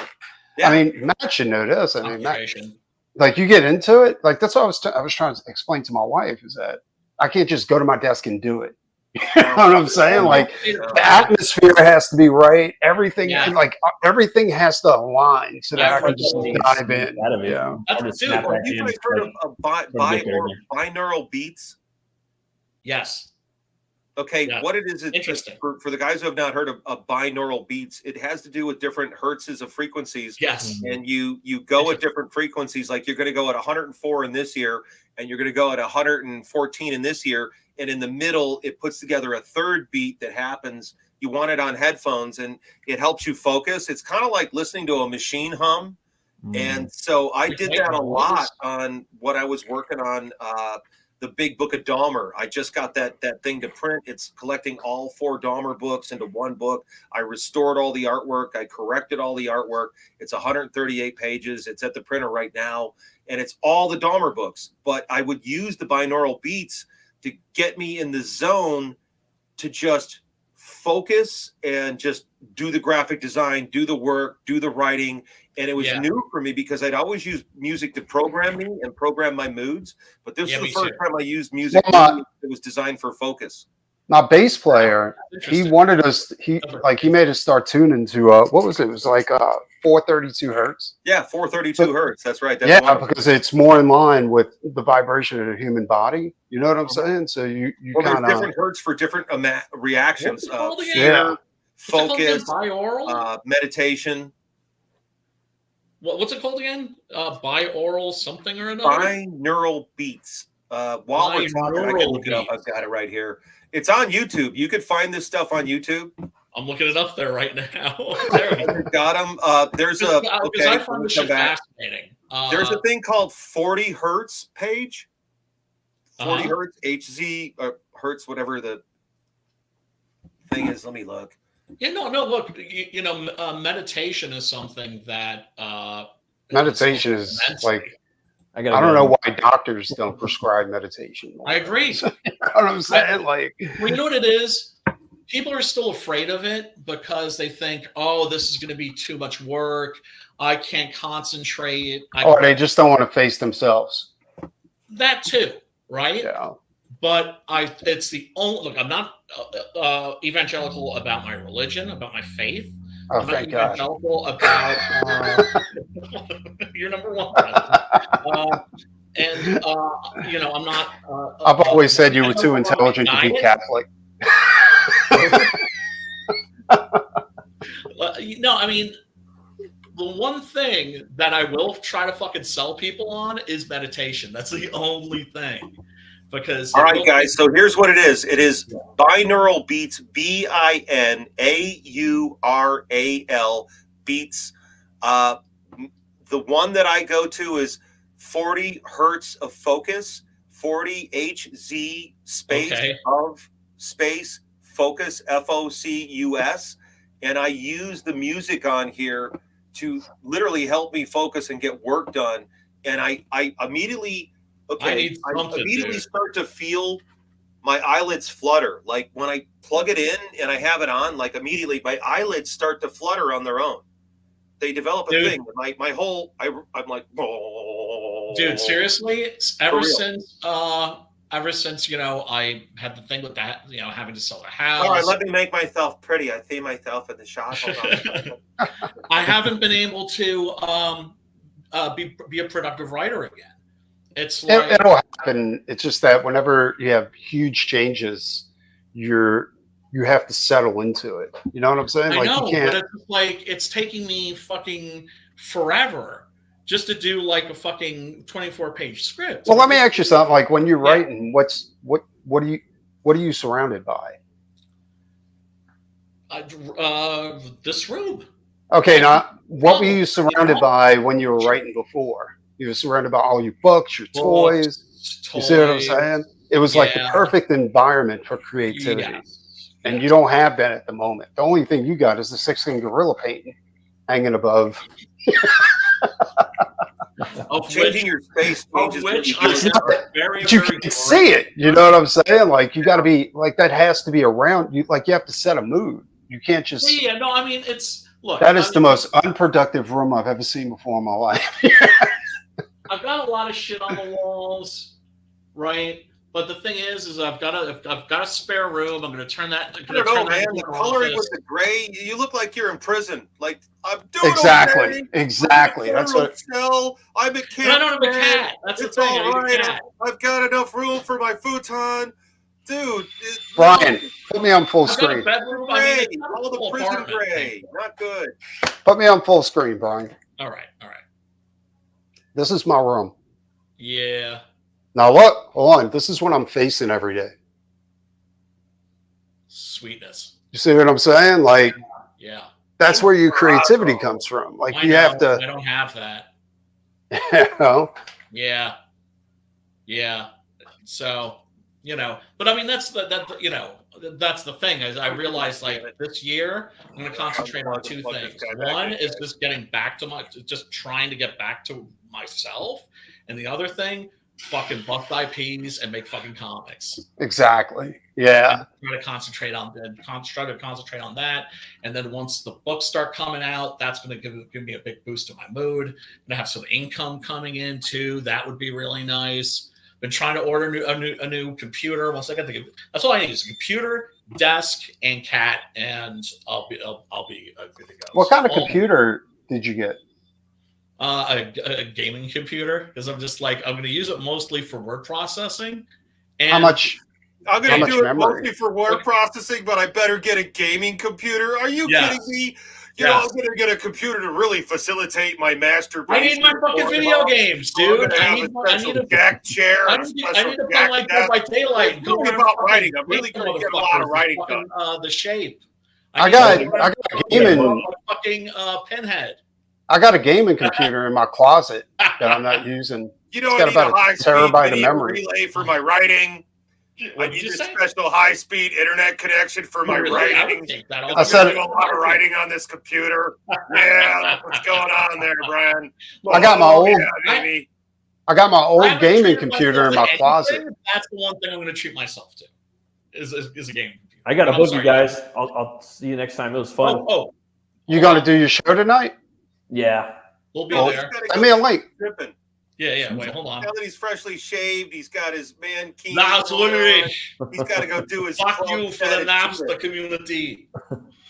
Oh, thanks for having me on, man. You guys can find me at Rootcutter Comic on Twitter. You can check out my channel if you want. It's Metal Movies and Brewskis, and we're going to be having on Narwhal tonight talking about his book, Yes. 3 Part 2. Love that, dude. And that we're coming on in a few minutes. And if you guys want to support me and my channel, you can pick up my books, Butch Cleaver 1 and 2 at butchcleaver.com. It's a gothic horror western about a butcher who gets killed, and he's brought back to life by a voodoo curse, and that curse gives him the power to weaponize bone with a single thought. Again, thanks, Brian. I appreciate it, brother. You got nice it, man. To see you again, Hart, Preston. It's always a pleasure hanging out with you guys. We're going to wrap it up here. And then we're going to raid your channel. Sweet. Sounds good. Go watch Death Machine, everybody. Good movie. For sure. Definitely deserves more attention than it's gotten. And I would rather watch this than a fucking Marvel movie any fucking day. Dude, I've been diving into classic movies because I'm so fed up with what's coming out now. Yeah. Oh, dude, it's the filmmaking opens up. Like, it's not all just close up, digital effect. These have a reality and an atmosphere that you could understand as a human being. Yes. You could feel yourself walking down the hallway versus green screen. Yep. It looks more like the real thing because it is the real thing. And honestly, the monster's pretty scary. It is. It is for sure. But the monster's really scary. Is the jaw, And I like that they said it's designed to break morale. There was a really smart psychology behind this film, not just we got a good monster that's stainless steel. Yes, exactly. But yeah, check. And speaking of that monster, let me run this final clip from Death Machine. Everybody, just so you know, if you're just coming in, you can watch this movie completely for free, unedited, by clicking on the link below in the description. And there weren't any commercial interruptions. It just played. Yep.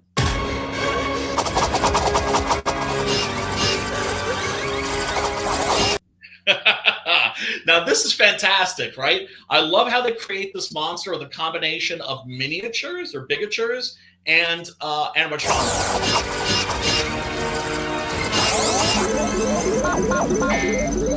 Hey, Shoryuken. Evidently, that's a reference to the Street Fighter video game.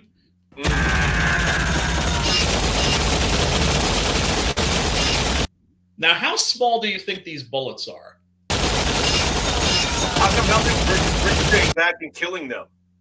It's just like I mean, these are maybe even packing. These must have smaller bullets than even the guns in the Starship Troopers movie.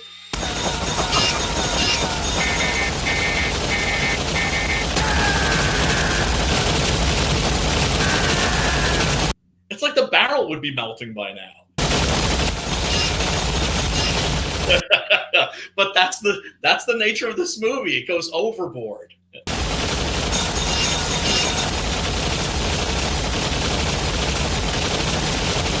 Yeah, and also I wish I had a clip of it when he goes toe to toe with this thing and starts fucking boxing it. That's fucking amazing. You know what else is with me, man? It's like 5 minutes later and they're still shooting it. Ryan is like Albert Pyan, Nemesis with Jean-Claude Van Damme. Nemesis? Albert Pyan, P-Y-U-N. Oh, that's not I remember that. Olivier Gruner. Yeah, Olivier Grunier. That's who it was. Olivier Grunier. Yes, that movie's awesome. But you know, not as well made as something like this.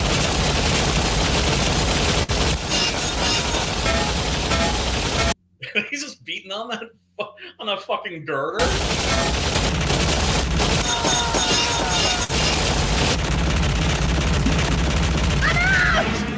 Now we move. Now we move.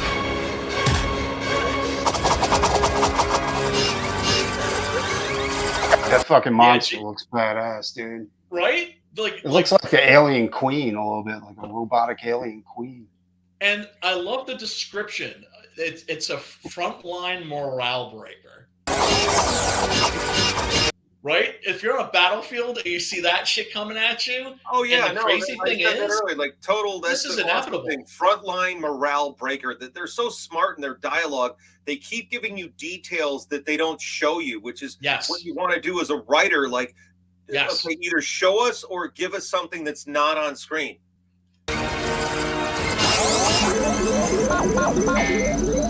Hey, Shoryuken. But yeah, clearly that's like a homage to Predator.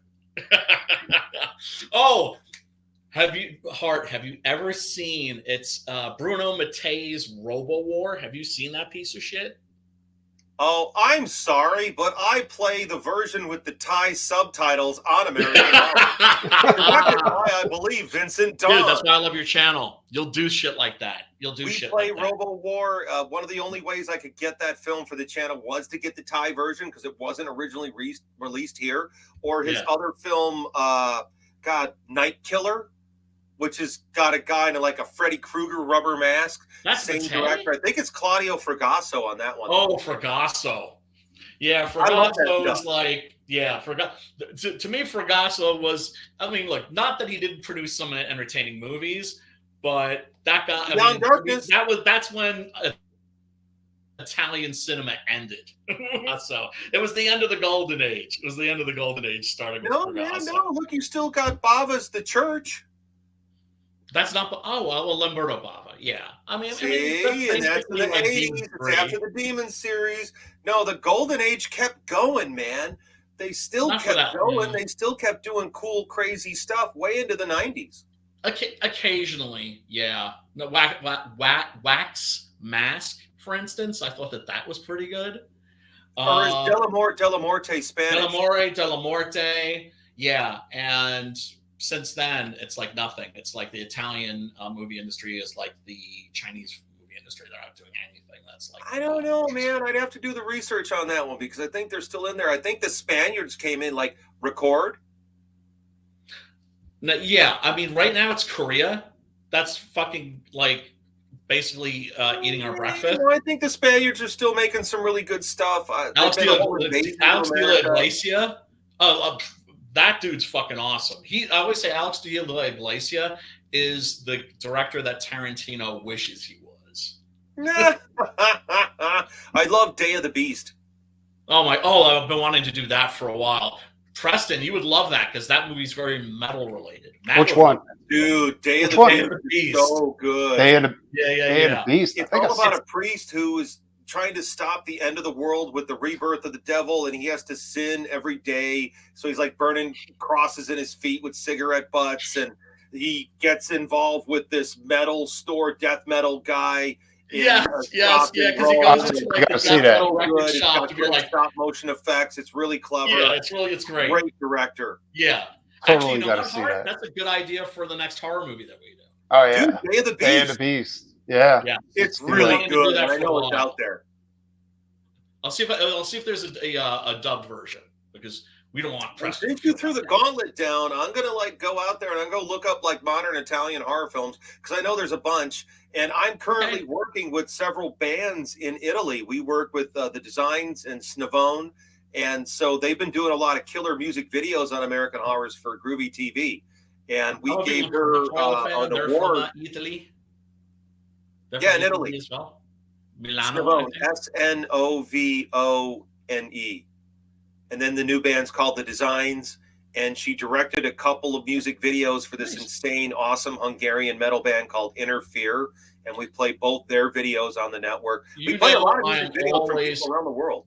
I am always about discovering new shit, right? And that's the thing. It's like right now we're at a time, I think, where there's fly shit out there, but you're not going to know what to check out until like 15, 20 years later. Do you know what I'm saying? Well, that helps with like these kinds of shows, like shows like yours or my show on American Horrors. Not mine, but the Gorecast guys from Ireland. I love those dudes. That helps to figure out. Like, I'll watch the show and I'll go, "Ooh, I'm going to check that out." Oh man, the guys like this. Yeah. Your taste matches the hosts of the show. Right. That's what film critics are for. They're basically consumer reporters. Yeah. Right. So you find the ones that you kind of vibe with, right? Mm-hmm. Mark Kermode, I like. He used to write for Fangoria. It's become a little bit of a SJW kind of, but but like the British version, not like ours. SJW, what is that? No. SJW, Social Justice Warrior. Oh, okay. Yeah. Anyway, we are going to wrap it up, people, because we need to go over and support our buddy Matt, and also Narwhal's going to be there. I actually just finished reading a book of his. Got to fucking throw some kudos at him. But before we cut out, Preston, tell these people where they can find. I got this in the mail. The new Paragraph. Oh, like they finally fulfilled. Yeah, and they were very generous. Like they sent me a ton of these. Really? And, I forgot what this cover looked like. It's been so long. Oh my God. No, me too. I remember seeing the pencils for that. Yeah. Dude, it's been that long? That's been a while. I mean, it was like when all this stuff first kicked off. It was back in 2020, 2021. Oh my God. Like it was about 4 years ago. Yeah. Man. But they fulfilled, and they sent me a ton of cops to go with it. Which, nice. No, always a cool thing to do. But once again, I ask you the fucking question: where can these people find you? Right here. No, motherfucker. At my house. I live. Bastard. All right, tell these folks where they can find you. And why they should be watching Preston as a professional person on television. Hi, I'm Harty Fisher from American Horrors. You can find me on Facebook.com under Harty Fisher or American Horrors or Boneyard Press 2020. You can also find us online at AmericanHorrors.net. But my favorite place to watch American Horrors, the world's greatest uncut linear streaming 24/7 horror TV channel, streaming free worldwide, is on Roku. Use channel code AMHOR. Don't get dirty on me, folks. AMHOR, AMHOR. Use that code word to add our app for free on Roku or watch at AmericanHorrors.net and support us by buying our new books. I've got the new Poems for the Dead hardcover. I've got the new An American Horror Story true crime memoir, plus all the great outlaw comics you've heard about on the much maligned cartoonist Kayfabe. I'm Hart D. Fisher. It's a pleasure to be here. And you can find me on the air as the host of American Horrors. All day, all night, all horror. Thanks, Hart. Thanks for hanging out. Dude, it's always awesome when you can drop in. It's just the problem is if you're baked and I'm baked at the same time, we're just gonna fucking yammer. We just yammer over each other because our minds are running a fucking 1,000,000 miles an hour. But yeah, unfortunately, I'm not baked. I wish I was. See, I didn't know that I was at a disadvantage. Compromised. But yeah, everybody. Thank you so much for tuning in. Next week is going to be the Spaghetti Western Jamboree, and the movie is going to be, I haven't decided yet. I'm thinking maybe Compañeros or possibly The Mercenary. But then again, that's Corbucci. How about The Great Silence? That's not that's the one I've been wanting to do, and that's not